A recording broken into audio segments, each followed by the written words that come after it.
back, the last question. Thank you. My name is Linda Sarsour. I'm the director at the Arab American Association of New York. And I just wanted to point out a lot of us sitting in this room are privileged. We haven't seen a lot of the ramifications of the policies that our government puts on our communities, but many of us work and are dedicating our lives to helping our communities understand their rights and working with government agencies that don't necessarily always want to work with us.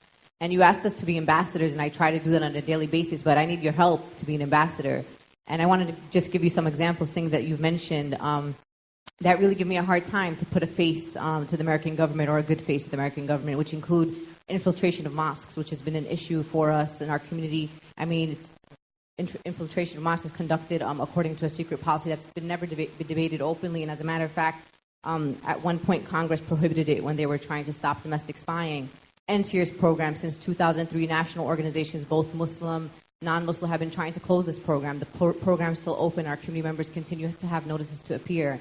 The TSA guidelines, backlogs in immigration. Our community members are applying for citizenship so they can become participatory in our civic engagement, and they're waiting for 4 or 5 years because their name is on some list somewhere that the FBI can't get to give them a clearance.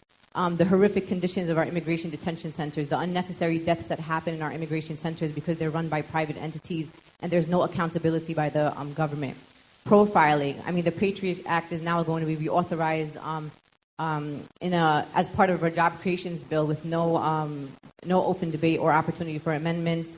Looking at cases of Fahid Hashmi, Afia Siddiqui, Siraj Mateen. These are things that are happening every day in our community, and for us to be an ambassador, we need the information. We need to know what the tactics, what's going on in the administration that's trying to solve some of these issues. I personally haven't seen any of that. I mean, I appreciate your comments. I agree with everything that you're saying, but we also demand trust and cooperation. We also have an open door policy. As you've said, in many of the cases that you've seen, we as community members, family members have come to the government and said, these are the problems that are happening, help us or help these people.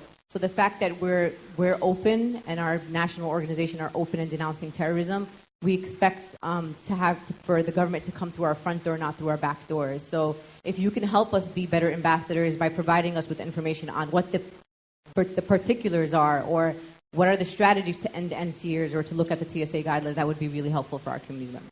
Thank you.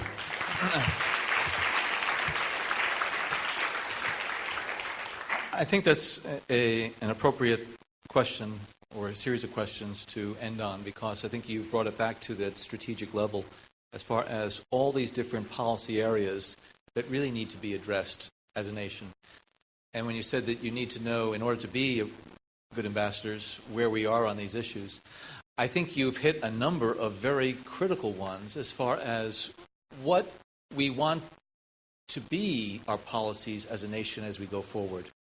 You know, I talked about we want to optimize national security and civil liberties, and saying that they're not, we can do both. Well, that's true, but there is tension there.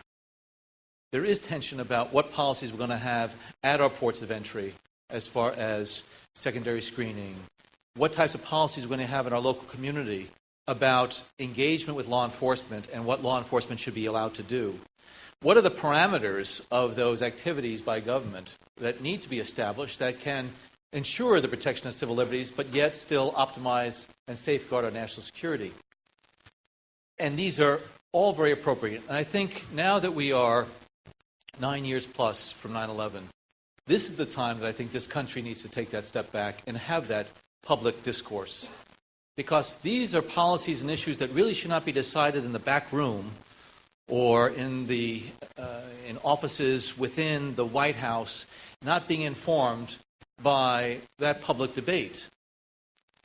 This is why when I look to the Congress and their very important role in our democracy, to have that public debate and to look at the policies that they need to follow through on and enact, and not look at individual cases and second guess what happened at a particular time in a particular day in a particular city, but to look at what should those policies be that will govern what we do as we go forward.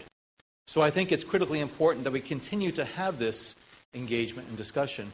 We're not there yet. I can't say that, today, a snapshot in time, we have this system, exactly the way we want. No.